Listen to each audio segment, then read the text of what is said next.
This episode is brought to you by Google Chrome. You think you know a browser, but Gemini and Chrome? That's new.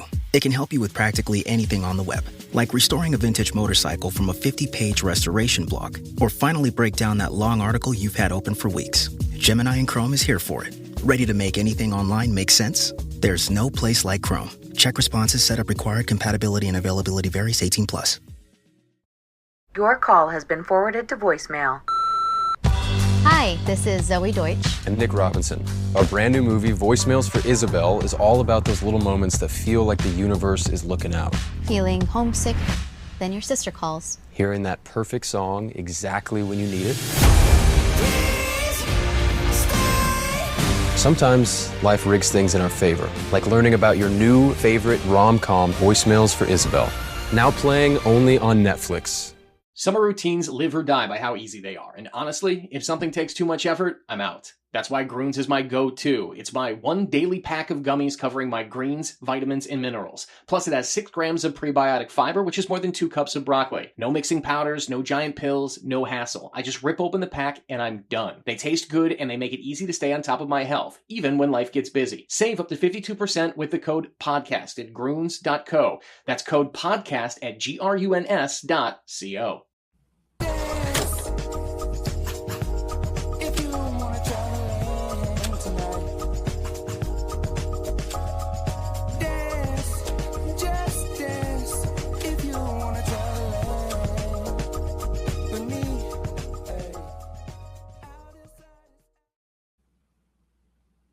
Hey, what's up, fam? And welcome back again to Recap Kickback presents the Vampire Lestat recap here on recapkickback.com. It's me, your host, Chappell, back to talk to you about another episode of this latest iteration of the Anne Rice Immortals Universe, the follow-up to Interview with the Vampire Season 1 and 2. We have the Vampire Lestat, and with me talking about all things vampire, my vampire expert, and somebody who I know is deep into the lore of the show at this point, it's Mari Forth. Mari, welcome back. We are back. This show, it's so good. It's so good. I am glad to be talking here with you. I'm glad that people are in our comments talking to us. Community, family, vampire bullshit. We love it. Yes. If you're listening for the first time, we cover shows, and this time we're focusing on vampires. Mari's a vampire expert, and I am an enthusiast right now, and I love talking to Mari about stuff that she's really good at talking about. So we're talking about this. We also have our House of the Dragon coverage coming now that show has dropped, and so you can check that out. Our episode premiere should already be out. And then we also have other reality TV and television show coverage as well here on recapkickback.com. But today's focus is this ridiculous show. Mari, it's good. I could have never foreseen it going like this. I guess it's because I've never read the books, right? So coming in as someone who has very limited knowledge about this, I was like, okay, vampire love story. That's probably what I would have summarized Interview with the Vampire as. And it is so much more. And the way they're telling the story, how we get multiple people's point of views, multiple narrators, whether it be Claudia's diary, Louis' firsthand accounts, Lestat's firsthand accounts, the truth somewhere in the middle, and then dunking on Armand any chance we get. Mari, I feel so fed. You feel like you're being heard, you're being seen, and that the show understands you. I get it. I completely get it. We've had it all. We're 3 episodes into the Vampire Lestat, and it feels like just like Lestat in this episode, pedal to the metal, full tilt, no breaks, just between hitting you with history, lore, backstory, and then flash and glam and songs and music and secondhand stories. It's crazy. It's so good. And again, full transparency to people who are listening, I have read, consumed, watched a whole bunch of vampire stuff, vampire lore. I Chappell calls me a vampire expert. That's fine. But I did not read all of the Vampire Chronicles. I only read Interview with the Vampire. It was such a long time ago. I barely remember it. And so I know this is also just completely basically off book. So I'm actually at this point where I'm glad that I don't have a specific frame of reference for this series, because I'm really enjoying the ride that they're putting us on. So, and I feel like I don't know if that would be the case if I had read the books. If you've read the books, please tell us your thoughts about the show. But yeah, I'm having a fantastic time. Yeah, Mari, juxtapose that with your experience talking about House of the Dragon right now, where you have read the books and you're like, wait a minute, I have some concerns. Yeah, exactly. If you are following our House of the Dragon coverage, which you should be, deeply expert on Game of Thrones. I've read Fire and Blood at least 20 different times and continue to read it as we go through the series. And yeah, they have me over there confused. And again, not in a confused, I don't know what's going on way, in a confused as in why are y'all making these choices type of way. So yeah, it's definitely a different experience. I will say both are fun to watch and fun to talk to you about. And that's the biggest thing. I'm having a blast talking about this show, and I'm loving that the people in the comments are as well. Big shout out to Khalil in the comments, but also Your Valentine and Sabby0924. Your Valentine says the problem is that all the songs are about Louis, and Lestat is trying to front, because why do I feel like it's directly about Louis, and the drummer read lyrics of the song and compared them to the words in the books, and they are 1-to-1. I think Louis has earned a little pettiness, but he did say he heard the songs and it sounded like a cry for help, so he came. But Lestat is still mad, which he has every right to be. Does Lestat seem more trustworthy? Lestat couldn't even confirm that he had a stutter as a kid. Daniel had to ask him 3 times, and it's only when his mom shows up he begins to stutter. Same way Daniel asked Louis if it was raining. He lies by omission the same way Louis does. Why is he more reliable? I think for me, the reason why Lestat comes off more reliable is because Armand has tampered with Louis' memory. We know that for a fact. They fucking around in his head. So because of that, I automatically kind of already squint at him. But Louis also kind of crazy. I get Lestat, he just presents himself to me as more trustworthy. Not to say that he is completely honest, but we've seen Louis for 2 seasons kind of lead us astray. And, basically now that I know that the things that Louis was saying, maybe they're lies of omission, but some of those things seem to be incorrect memories. I will say it that much. Lestat really presents himself as a more honest character, like almost like he's unapologetic about some of the things about him. I think the stutter specifically isn't so much a lie of omission. It's just he just doesn't want to talk about it. Whereas Louis had a whole book written about some of the truths that he bent, and so maybe that's kind of why I don't. But maybe it is. Maybe it's my bias against Louis. I think I'm a big Louis fan. I want him to do better, and so now I've been hurt so many times watching Louis chase after this man that I'm like, all right, Louis, you gotta stop out his line, and so maybe that's what I landed on. But yeah. Well, it's also one of those things where the best manipulators and liars know when to tell the truth, so that they can get away with their lies. And I think that's, if anything was demonstrated here in this episode, it's that. Lestat will tell you the truth. And down the line, he will more than likely tell you a lie. And because you know that he tells the truth when he wants to, it could be harder to pick out the lie. And as juxtaposed with Louis, like we said, Louis' lies are either by omission or could be incorrect.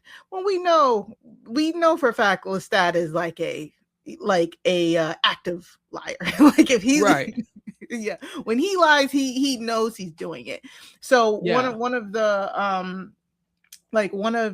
parts in this episode, after he gets up and has his whole monologue and he's walking away from Daniel and he says, I tried to book an 8,000 seat theater thinking that we were big enough for it. We only sold 2,500 seats. You know what I'm saying? It's that dropping a little truth nugget there after he just so blatantly just manipulated Daniel and the whole room.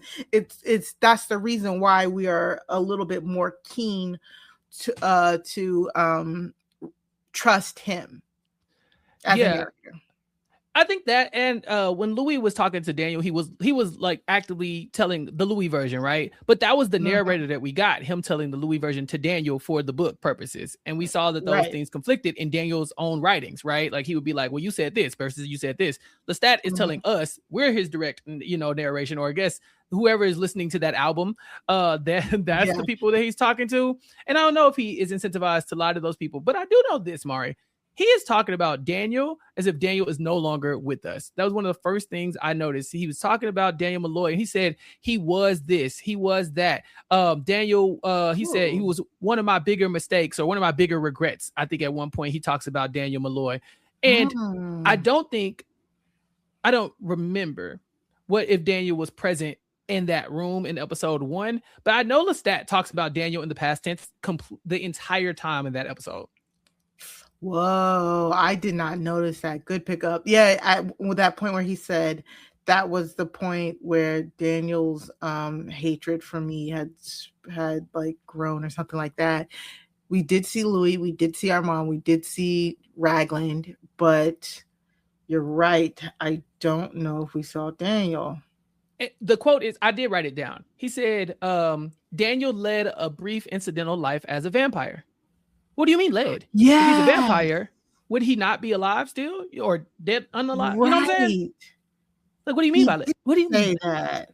Yeah. So is his like life not incidental anymore, or is he just don't have life no more? What are you saying?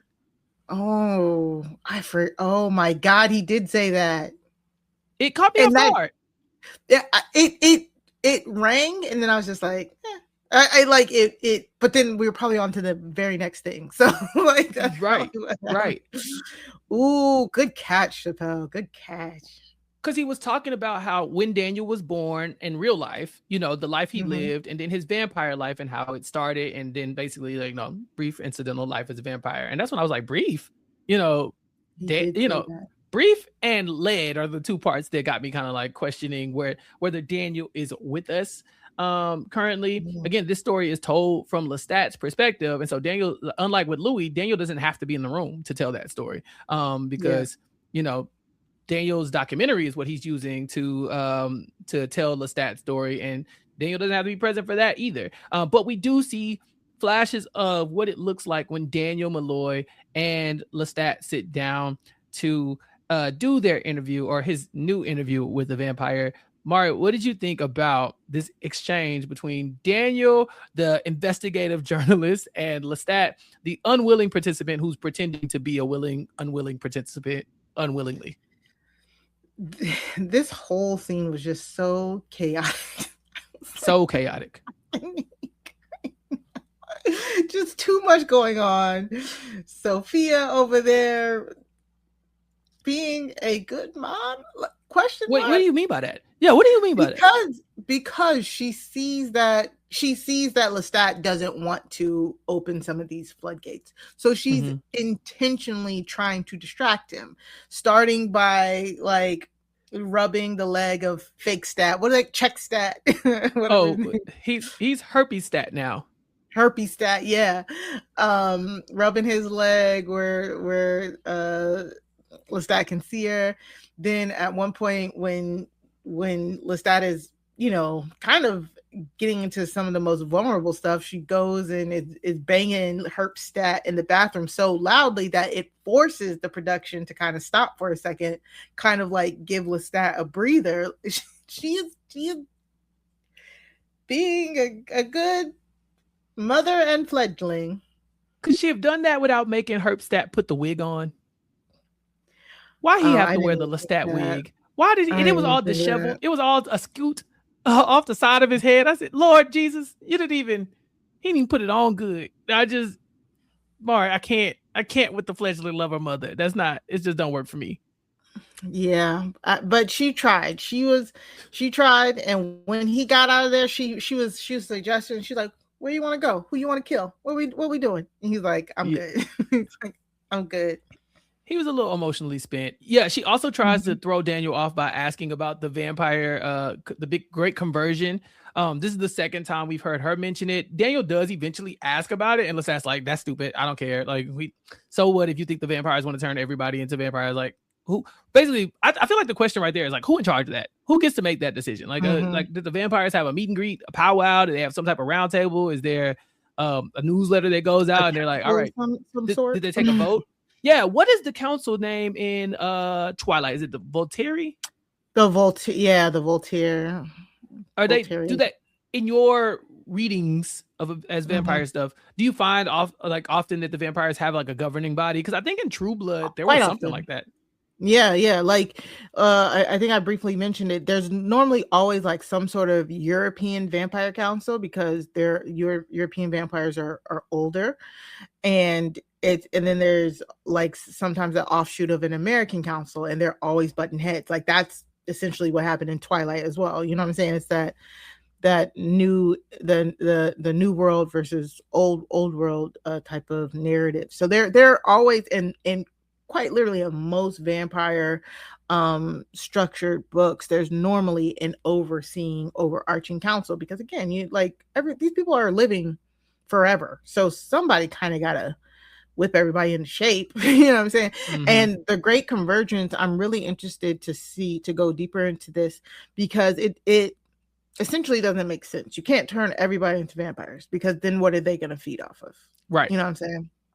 Like, humans are their source of food, and humans can become part of their covens and can become vampires, but you cannot turn everybody into a vampire, because then you have no food source. So I mean, they would have to figure out a food source type of thing, because we saw when Louis wasn't consuming humans and how weak he was and all of that. So it doesn't make sense. So I'm like logistically, so I would love to see how that goes.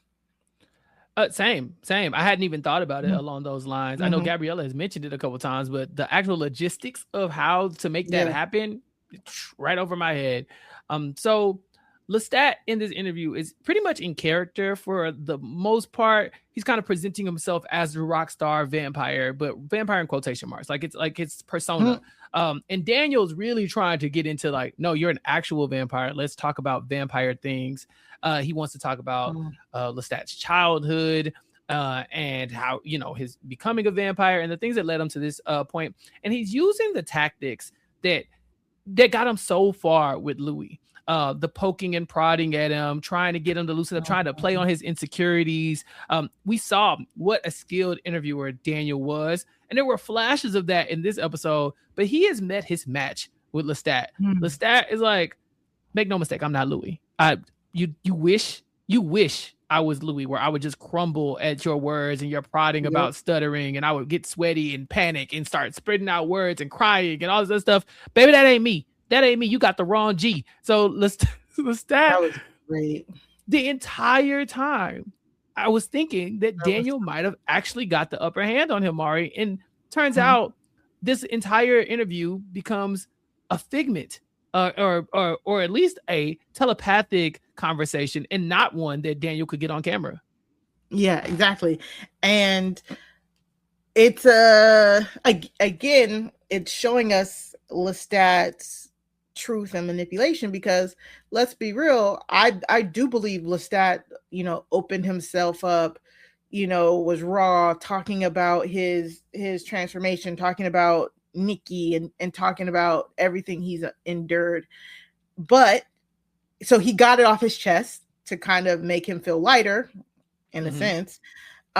He gets that off his chest, but he also doesn't give Daniel what he wants, because Daniel doesn't get any of that. So it's a way to torture Daniel and let Daniel in to see what Daniel wants to see, because this is exactly what Daniel wanted, but not being able to prove it, not being able to use it, all of that stuff. It was perfect. It was perfection and perfect manipulation. And we've seen this in we've seen the 2 seasons of Lestat, the manipulator, the abuser. You know what I'm saying? So this was a dramatic turn of events, and I thought it was so funny. And I was like, I should have seen it coming. like why does this? He can't keep getting away with this. Like, he can't.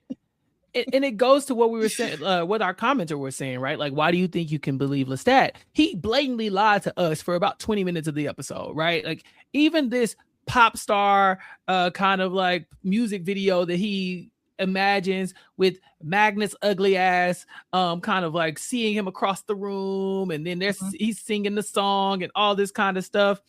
That's all a lie. But because we're watching this through Lestat's perspective, we get the trauma at the, later on where he's in the car and he really has to reckon with those thoughts that he had, the actual story. So when you were seeing the pop star version of Lestat, I know you're keen on details. You knew he was lying, or were you just like, this doesn't add up? No, I'm gonna be real with you. I was so into that song. I've hated all of the songs since then. So when Biggest Fan came on, I was like, oh my god, this is a bop. Like, I like it. I liked it. I was looking at the words. I wasn't even, and I was kind of I was like, oh, Magnus was ugly, because I'm not gonna, right, like up until this point, I had this vision of Magnus as like a great, powerful, because that's all they talked about the last season, of how the blood of Magnus, he's the direct descendant of Akasha. He was one of the most powerful vampires.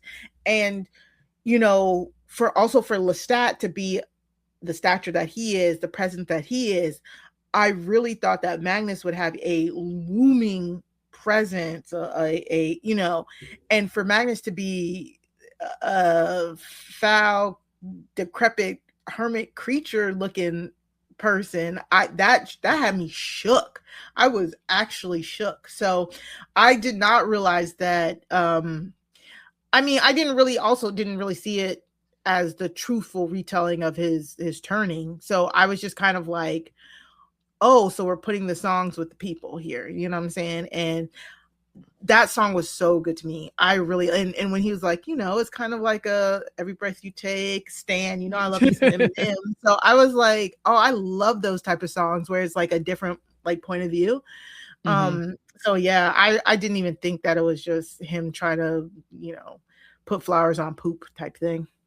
Well, my eyebrows definitely go up when he's like outside of Lestat's window, longing for him. With his I was like, what is happening? I was like, are you stalking him? And like you said, the song does give you that vibe, right? Like a little, like he's a super fan, right? He's your biggest fan, as your tagline says right here, right? And so because of that, it's like Lestat has this fake story about how he was just obsessed with me. What do you mean? Look at me, And I agree with you. I imagine Magnus is like Lestat Senior. I just felt like the Lestat that we know was born of Magnus is maybe the same aesthetic, right? Like if Lestat is this big gregarious character with all these big words, and he's so well read, and he likes the theater and all that stuff, I thought Magnus was the same, and he's not. He's nothing like that. He's actually awful. Exactly. Yeah, he's awful in every sense of the way. I mean, it definitely goes along the lines of what we've been told. But it was just funny kind of watching how Lestat was really trying to nice it up for Daniel at first. But that's not really what takes him over the edge in front of Daniel. That's like the cutesy part. The part where we get into the nitty gritty is about Nicholas, Lestat's first love gone wrong. I know you had questions about the timeline. Have you worked out kind of how you think this is going with Lestat first killing the wolves all the way up to Nikki's death? Yes, I found the timeline. I can put it. Let me put the link in the show notes. It's send you the link so we can put it in the show notes. It seems from like a pretty reliable source on Tumblr. We love Tumblr. Yes. But basically Lestat's life changes in a matter of like 6 months.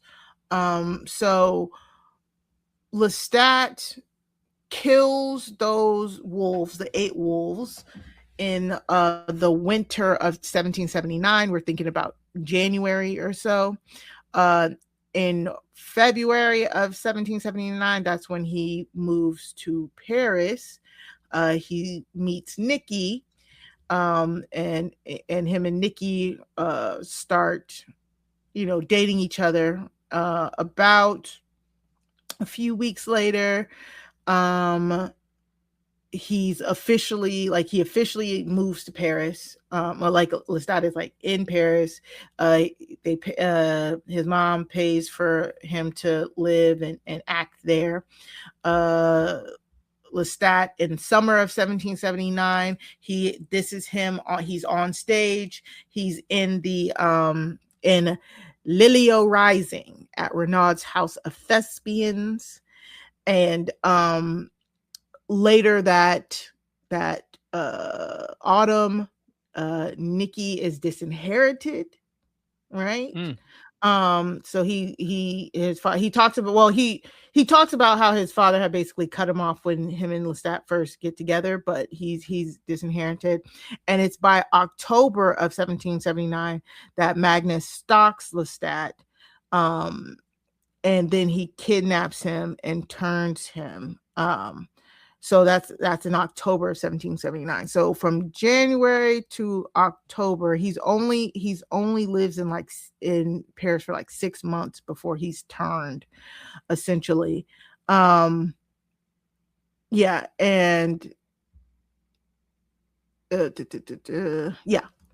so I'll just stop there. But basically, Lestat's in Paris. He meets Nikki. Him and Nikki are together. They're trying to, live as actors and a violin player.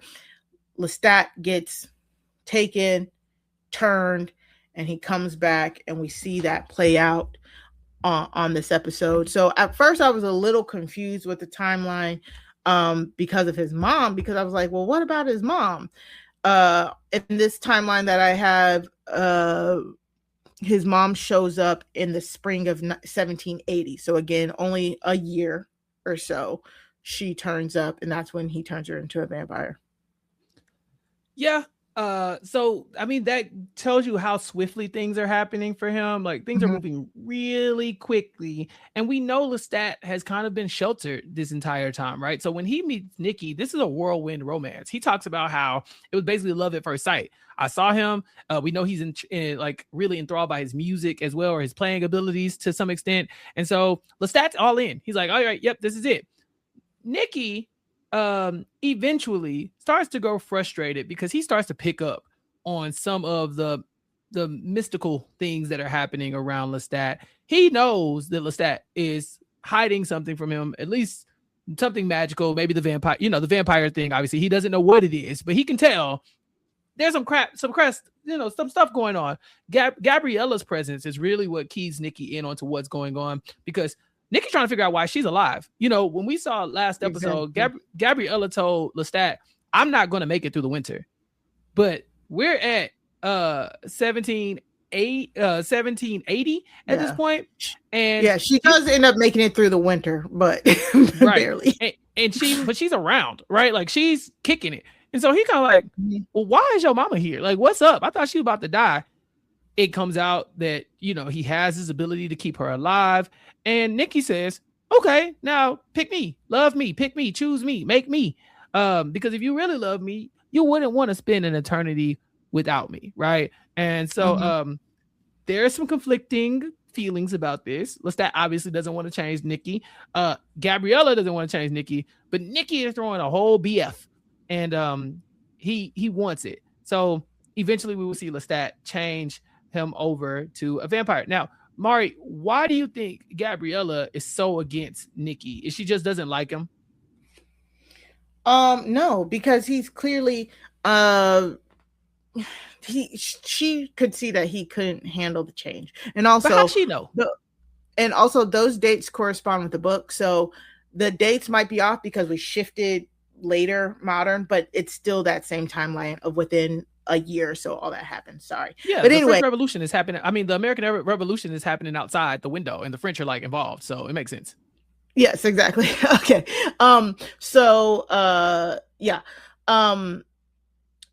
Nikki, I think Lestat kind of buries the lead. He's like, blah blah blah blah, it happens, bipolar boyfriend, blah blah blah blah, Nikki, unfortunately, I think as we can see, is having a mental breakdown, mental illnesses before the turn. Before the turn, he is acting erratically. And I guess not point of contention, but I don't know if people know this. Like, when you turn into a vampire, your body is healed physically.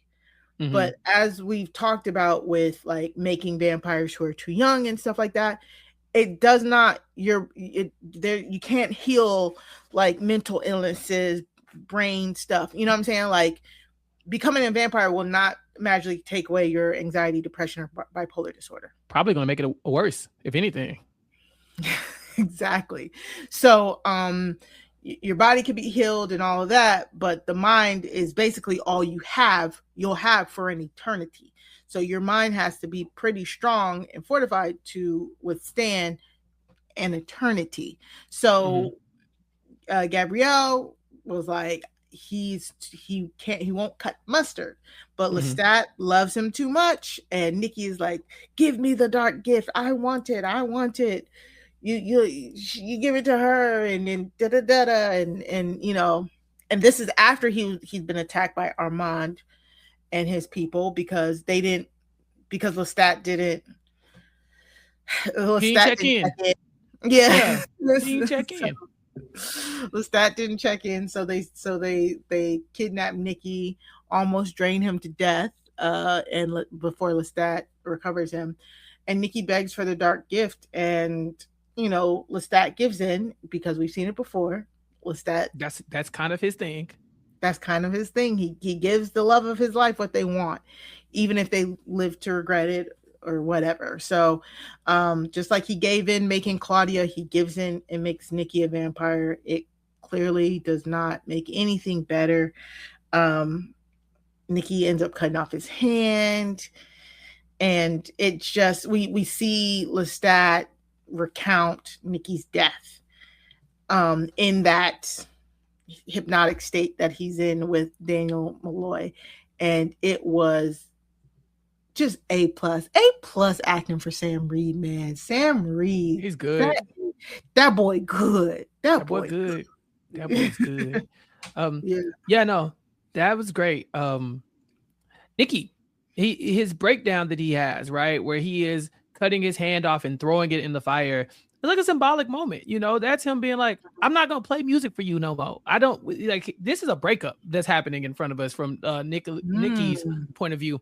Lestat calling him the love of his life, to me, that just goes to show you so quickly that Lestat loves Burns bright and fast, and but that's it. Like, it's not rooted in anything. Nikki is the first person that we see him with since he left the castle, and then that's it. Like, that's the love of his life right now. We see him have other paramours. We'll get to one of them later on, but even with Louis, him and Louis had known each other that long before they were tied together by the dark gift, and Lestat didn't want to make Louis, to be fair. He was like, it wasn't like his initial reaction was, we need to make Louis. He doesn't really even like making people.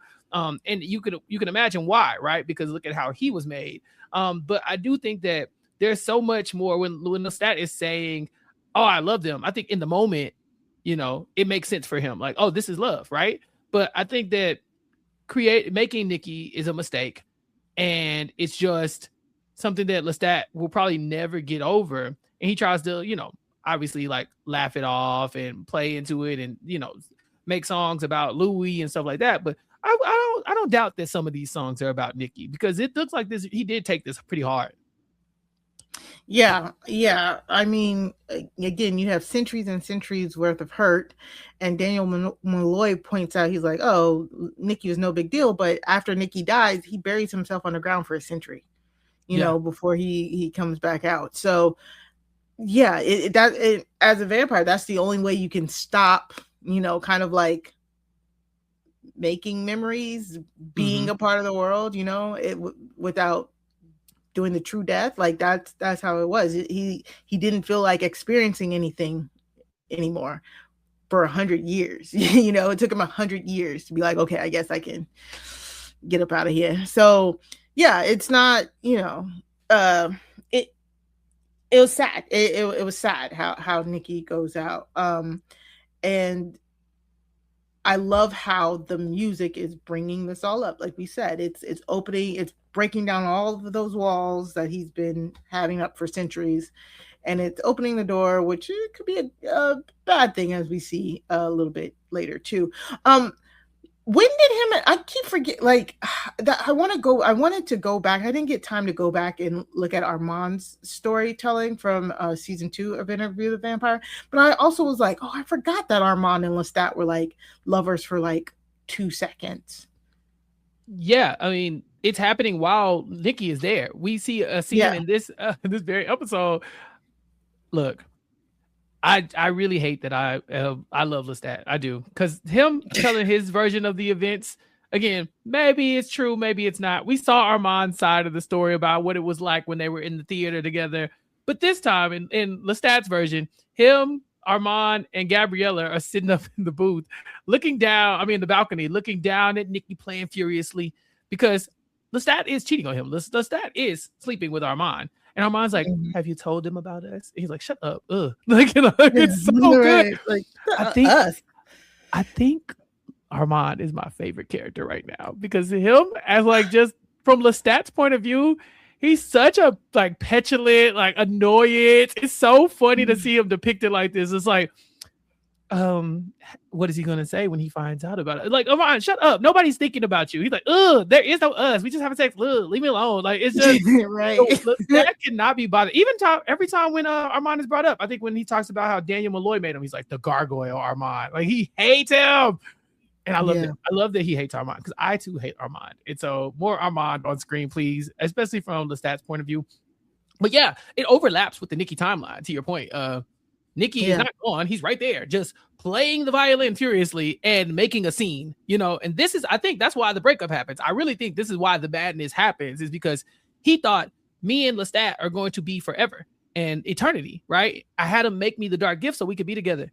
Why you up there canoodling with Armand, the same man that attacked me out in the reason why this had, you know what I'm saying? Like, I feel like that's kind of where he's like, nah, you like when I play your music, F your music. I cut my arm off, you know? So that's why I enjoyed the scene, because I thought there was some layers to kind of what they were saying. Not so much like, almost like some symbolism in that. Or maybe that was literally what he was doing, was like, hey, the thing you loved about me the most, the music, it can't happen now because I burnt my hand off, right? To show you that we don't have that bond anymore.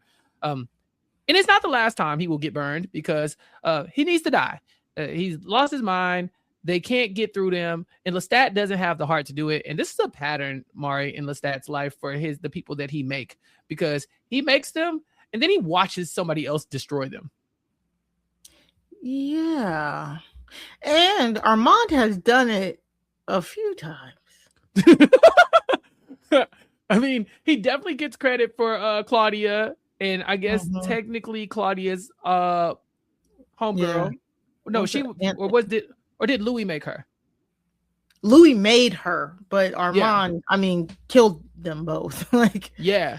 But Lestat watched, and he watched this time as Armand burned Nikki alive as well. Yeah, like the gargoyle Armand. He called like a gremlin or something like that. He just like really hates him. And I wonder if it's just like he blames Armand for this, right? Like, if it wasn't for Armand kind of being so present, you know, and then Armand is the one who actually pulled the trigger on it, right? Like, Louis wants to kill him, but he can't do it. Same thing with Claudia. Remember, we thought Lestat was complicit completely in the Claudia death, but when Lestat tells the story again, he's like, she was crying out to me. That was my child up there, you know, having that moment. And I did it. I wasn't a fan of it. Like, he had taken over people's mind. You know, Armand was doing the puppeteering at that point. Lestat was in on it for sure, right? He's definitely guilty. But I think in a way, he kind of like tries to separate himself from any real blame because he's not the one who actually does it. Yeah, that's true. I see what you're saying. Yeah. Yeah. And we didn't even get confirmation about Magnus either. Like, are we going to get confirmation? Because is Magnus dead? Like, is Magnus dead? Right. That's what I'm saying. Like because we didn't get confirmation of because he always said Magnus killed himself. Magnus walks into the fire. And if that holds true with Lestat, like we said, Lestat, we don't see him killing the people that around him that he loves. And then we have Magnus's projection come back here. I'm wondering if Magnus is actually dead or if it's like when Lestat was buried and healing from Louis and Claudia's murder attempt, and he was projecting himself to Louis.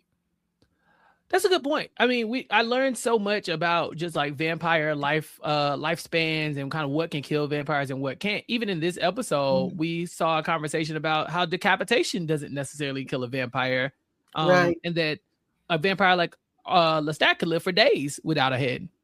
Yeah, and that if he gets decapitated and lives and figures out a way to get back to his body, he might be fine.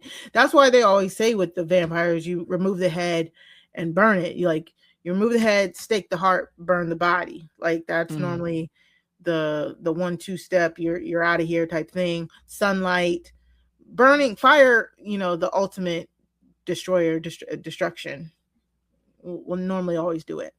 Summer routines live or die by how easy they are. And honestly, if something takes too much effort, I'm out. That's why Groons is my go-to. It's my one daily pack of gummies covering my greens, vitamins, and minerals. Plus it has 6 grams of prebiotic fiber, which is more than 2 cups of broccoli. No mixing powders, no giant pills, no hassle. I just rip open the pack and I'm done. They taste good and they make it easy to stay on top of my health, even when life gets busy. Save up to 52% with the code PODCAST at Groons.co. That's code PODCAST at GRUNS.co. Yeah, and I think he says to so we have to talk about the Magnus and Lestat scene, because we talked about the fake scene, right? We talked about the telepathic scene to Daniel, but as Lestat is leaving the interview, we get him recalling the actual happenings. This was nasty business, I mean, this show is very graphic. I don't remember many trigger warnings to this point. This is pretty bad. Right. Yeah. Definitely trigger warning for what we're about to talk about. I don't remember seeing it on the show, but the actual graphic depiction of Lestat's assault and brutal assault and brutal sexual assault and turning juxtaposed with Louis reading Claudia's depiction of her sexual assault was just like, oh my God, it was so jarring and heartbreaking and emotional and intense.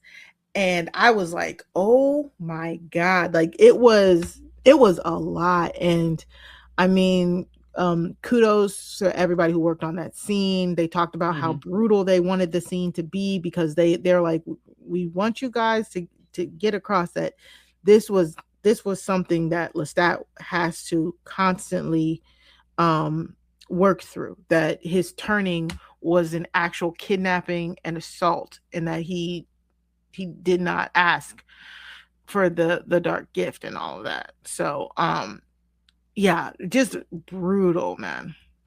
Even while we're seeing the way he gets the gift, right? Not so much even just like the rape and assault, but like there isn't a drink the blood out of my wrist kind of dainty way that we've seen it done before. Magnus slits his own neck and just lets the blood just pour out of his neck like a gash, and he just like falls onto Lestat's face, like almost like, yeah, you could catch it or you couldn't, like I don't really care. It's like it's so haphazard. Yeah, but it's so much, is what I'm saying, it's gonna get in there. Yeah, exactly. He's like, oh yeah, it's so raggedy. I think it's the lack of finesse that Magnus has that makes him an interesting character to me, right? Because Lestat is walking finesse. He's just he's walking charisma, and Magnus does everything in just a violent, aggressive way, right? His aesthetic is aggressive and violent looking, and Lestat is just like, he makes a movie out of everything, he makes a everything's a play or a scene. Yeah. And yeah, this was, woof. It's bad because it's hard to watch, right? But I mean, the stuff that's also happening at the same exact time, right? Louis' whole moment that we haven't got to yet, and also Lestat's car crash. I mean, he's in an accident when he's reliving this moment.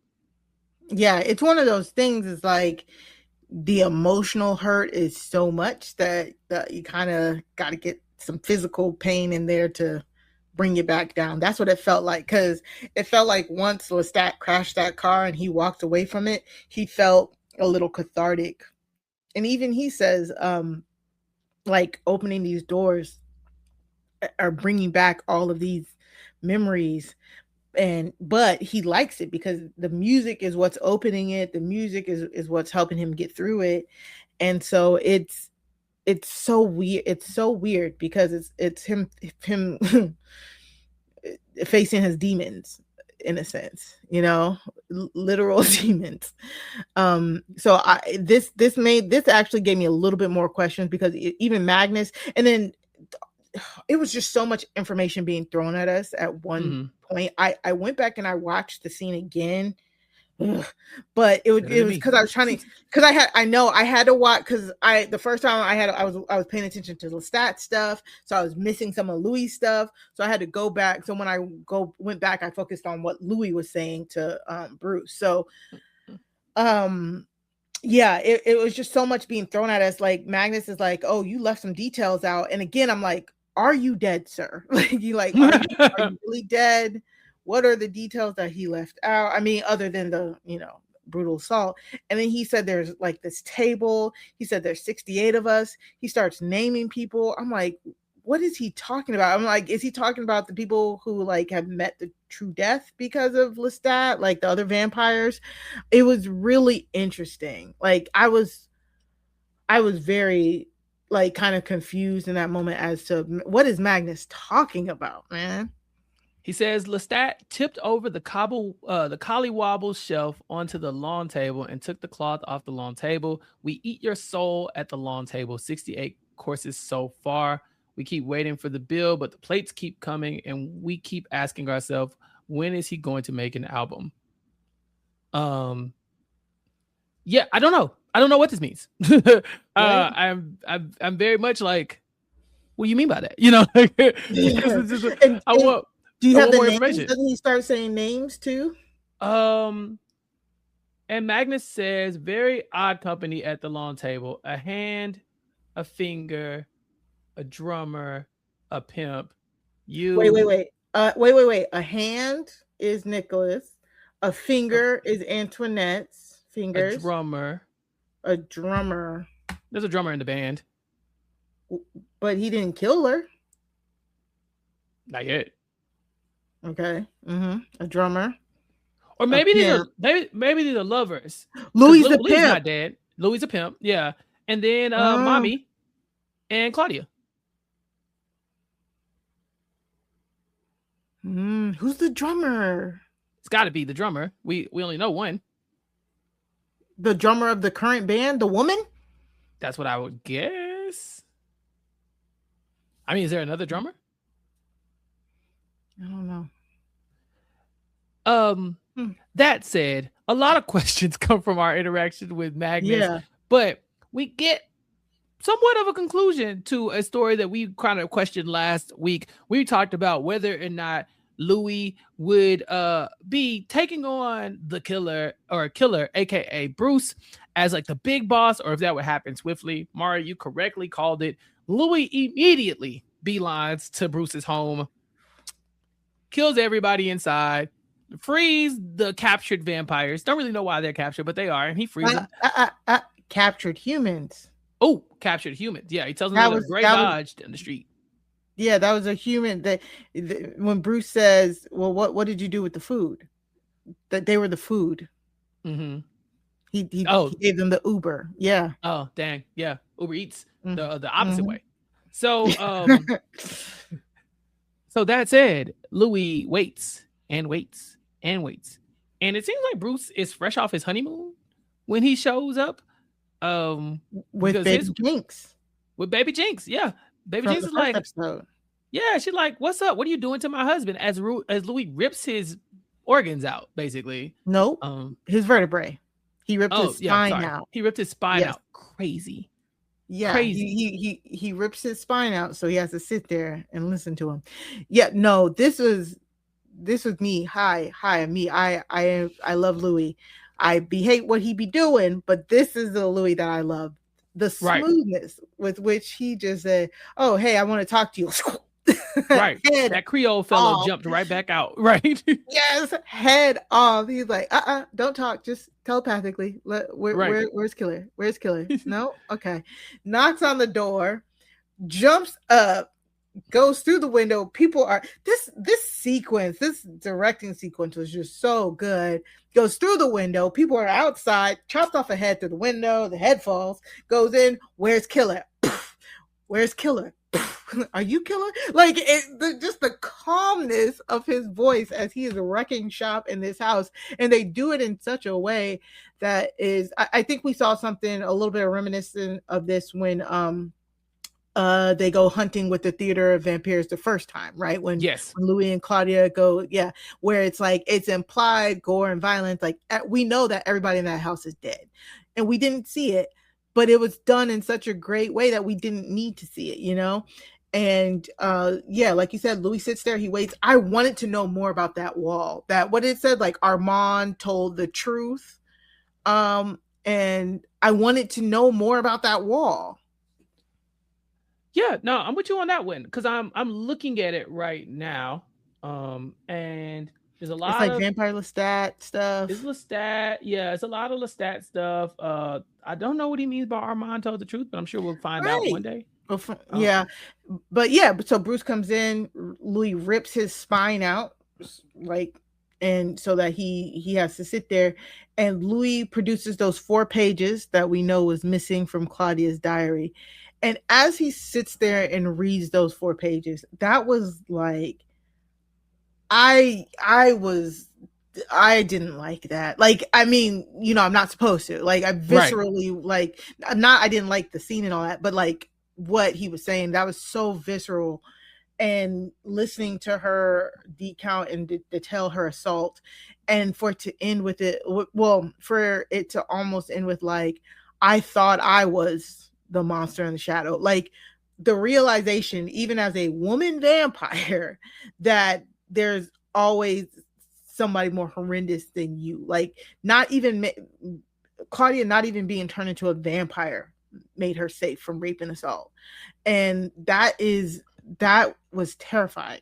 And her saying that she was nothing and wanted to be nothing was, I hated every second of it. I honestly wanted Louis to make Bruce suffer a little bit more, to be quite honest. Not a tit for tat thing, but like he could have broke his legs a little bit more, like kind of like broke every bone in his body before. Take your time with it, Louis. Take your time. But I guess setting him on fire, that's not fun. But Louis takes Bruce out. I'm surprised he didn't take baby Jinx out. I'm wondering if she's gonna come back down the line. I'm sure she would, because she met Lestat once, right, and had a conversation with him, and so she's in both of their timelines, and so I think because of that, we definitely are probably gonna see her again. She was the one who set up Lestat. Yeah, she was she was the bait. So yeah, this is bad. Exactly. I don't know. This like as a TV show, you know, like your mileage may vary on this kind of content. Not for me personally. I feel like the scene to me just a pinch long. You know, like I didn't need to sit in all of that, right? Like don't get me wrong, Louis killing Bruce, inject that into my veins. But it's the conversation he's having with Bruce, right? The reading of Claudia's words, the retelling of the things that he did. I mean, it's very graphic.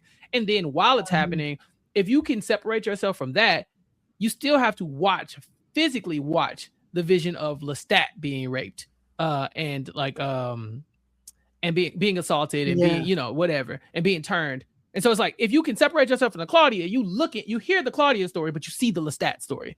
And so it's hitting you from both sides. Great TV, make no mistake, but it's a lot. So exactly. It's a lot. You're being assaulted. Oh God, on all sides. With this. Yeah, you can't escape it. And so that was a big moment. We get another scene toward the end of the episode because Lestat is still performing. He's still doing his music thing. He goes to he does his concert, and the band that did not run out on him, they're still there, right? And they're kind of into it. Lestat has told them his secrets, and so now he's being a little loose with the way he's performing. We had kind of speculated last time if his flight was something that it was gonna be like the theater of the vampire, like, oh, it's cables, it's wires, it's supposed to be smoke and mirror. He's flying in front of these people at this point. The band knows it, the people in the crowd don't know it. They think this is special effects or whatever the case may be, and the entire band is so hype about this. But there's still one person missing. Alex ain't there, and he went to a meeting as they thought he would, because he has an addiction. So he goes to the meeting and he's telling a vague version of what it is like, what he's going through, right? And it's right now, it's mostly FOMO. He knows that the band is going off and they are mildly successful without him. He also knows he's one of the better musicians, if not the second best, next to Lestat. And so this is essentially his band. He was the front man at one point. And he has to watch them as they live the life that he could easily be living if he was just okay with being in the same proximity as this vampire. And after he tells his story, we pan to the right to find out who wants to go next at this meeting. And Mari, wouldn't you know it, it's our own, aka Armand. Now, what the hell is he doing here? I don't know. Armand you're weird, bro. You are weird, bro. Weirdo, weird energy, energy. Yeah. Very weird. Like what? It's like now it puts into perspective of like his relationship with Louis. It feels like Armand wants to take everything that Lestat has or something like that. You know what I'm saying? Like or be in Lestat's aura. I don't know. It's just weird, to say the least. I don't know where this is going. What do you think his purpose is being in the room now? Like, why is he here? I don't know. Like, I really don't. Like, I don't know. Are you gonna try and get more? Are you trying to get info out of Alex about like what Lestat is doing or whatever? I mean, it's not hard to find Lestat. He's on tour. Go buy a ticket. Like, what do you? Yeah. I don't know. It makes no sense to me. I think Alex might be in danger. Oh yeah, you in danger, girl. You in danger, girl. You in danger. Because like you said, it's not hard to find out what Lestat's up to. I mean, he's all over the place. There's a book written about him as well, so there's that. I mean, there's a band with his name on it, so there's that. But you just walked into a room with Alex, who's very vulnerable, and I bet it'd be very easy to read his mind. So you're not there for information, right? You don't need to be in that room for information. I think he's trying to get to Alex to make Alex do something. I don't know if he plans on turning Alex. I don't really know, but I think Alex is about to become a pawn in whatever Armand is doing. Because otherwise, I've no earthly idea why Armand could be just hanging out at an AA meeting. I know, and I mean, like again, Armand is not. He basically turned Daniel Malloy out of spite for Louis. You know what I'm saying? Like, I don't. Armand is just unhinged. I don't know what his motivations are. Hopefully, we'll find out next episode. Is there anything else from this episode that we didn't talk about? The only thing is after Louis leaves from slaughtering those vampires, Lemuel, shout out to the Esquire. He's like, "Babe, you good?" And he's like, "Yeah." Like. But Louis' cute lying ass said, "Oh yeah, I just gotta make a stop over here real quick." And where does Louis go? He drives his ass to New York, that's very far from Detroit. Right. Anyway, maybe he flew and then drove, whatever. But he went to New York. Yeah, because he doesn't have the cloud gift, right? New York's not that far from Toronto, though. But he had to go to Detroit to kill. To kill Bruce. Yeah. How far is Detroit from New York? Detroit to New York is probably about like 7 to 8 hours. Oh yeah, Louis probably made that. Detroit to DC is about 9-10 hour drive. That man ran on water when he wanted to go have sex with Lestat after he heard that that diss track. After he heard that song that Lestat had played for Nikki, I believe. Right. No, he had Antoinette singing on it. That's what it was. Mm-hmm. Yeah. He ran across the water for that. I think Louis can get to New York as fast as he wants. But he gets there and he goes and sits at this diner. We heard this story before that there's a woman there that really reminds him of Claudia. Is this the same actress? I think so. I would assume Delaney, maybe? Delaney, yeah. Yeah, I think that's the same actress, man. It was just I know, Justice for Claudia. It was so cute in a sad way. Like after doing what he did, Louis just needed to be in the presence of somebody who reminded him of his sister, daughter, sister, you know? Yeah. And that was just that tugged on the heartstrings, you know. Killing Bruce didn't give him the closure he thought it would have. You know, he still has that yearning feeling, right? Like I think he goes to murder him because he's like he needs to put that story to rest. But it's still there. Right. It's still there. Yeah, it's tough. It's tough to see Louis kind of going through. Love Louis, but he been put through the ringer a little bit. I don't really know what's next for him now because that was his side mission. So I don't know how much more Louis has to do in this season because this is the Vampire Lestat story. But I like that we've got to spend these 3 episodes at least with Louis in and out. Yeah. But so there you go. It's like season 2. Lestat wasn't there for most of it, and then he comes back. So like I love that they can come in and out, and you don't really feel like you're losing them. You know? Yeah. So this was such a fun conversation about such a dark episode of TV. I know. Yeah, but I'm not gonna lie. I'm excited. I need the next episode. I'm ready. These episodes are so good, man. They are so good. Like this is such good TV. It is so much more than like gay vampires. It truly is. It's so good. One thing we really didn't flag up was that Daniel Malloy, he does get a good hate into Lestat from Lestat's point of view at this point. Because Lestat's not playing ball. And he kills a random person?